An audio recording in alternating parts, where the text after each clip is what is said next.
সকালবেলা জঙ্গলে। এক সুন্দর সকাল।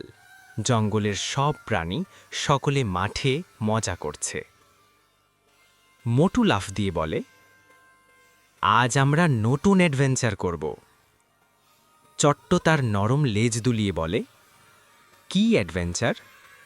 টুনটুন খুশি হয়ে বলে, শুধু যদি আমরা মজা করি। কুকু ছোট পা দিয়ে লাফিয়ে বলে, আমিও যাব। টিয়া উড়ে এসে বলে, আজ আমি দেখেছি জঙ্গলে কিছু অদ্ভুত জিনিস। গোপাল শান্ত গলায় বলে, আমাদের অবশ্যই সতর্ক থাকতে হবে। অদ্ভুত ফলের সন্ধান। টিয়া জানায়, জঙ্গলের গভীরে একটি রেইনবো ফ্রুট আছে।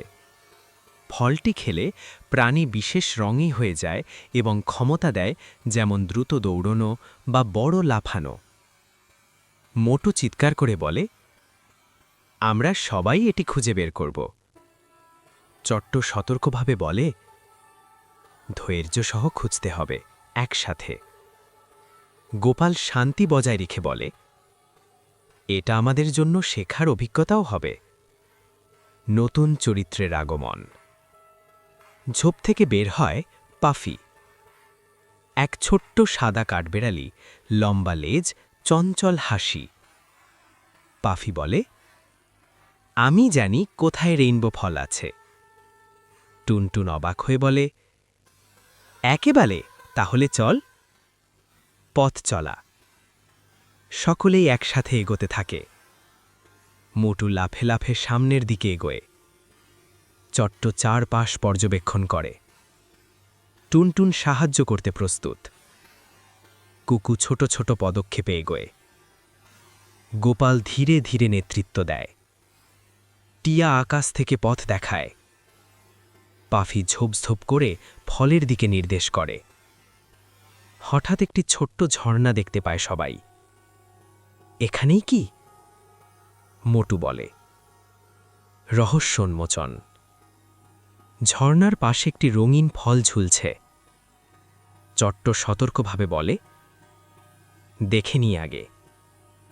মোটু ফল ছুঁতে চায়, কিন্তু হঠাৎ চিৎকার শুনি। এক ছোট্ট কাঠবিড়ালির বন্ধু লিলি এসেছে। লিলি বলে, এই ফল জঙ্গলের জন্য গুরুত্বপূর্ণ, সবাই মিলে ভাগ করো। শেখার শিক্ষা। সবাই বোঝে, ভাগাভাগি ও ধৈর্যই সবচেয়ে বড় শক্তি। গোপাল বলল, ধৈর্য আর বন্ধুত্ব আমাদের অনেক দূর নিয়ে যায়। চট্ট হাসে। সবাই মিলে মজা করাটা সবচেয়ে আনন্দদায়ক। মোটু লাফিয়ে চিৎকার করে, এটাই আমার প্রিয় অ্যাডভেঞ্চার। কুকু আনন্দে লাফায়। টিয়া আকাশে উড়ে গিয়ে চিৎকার করে।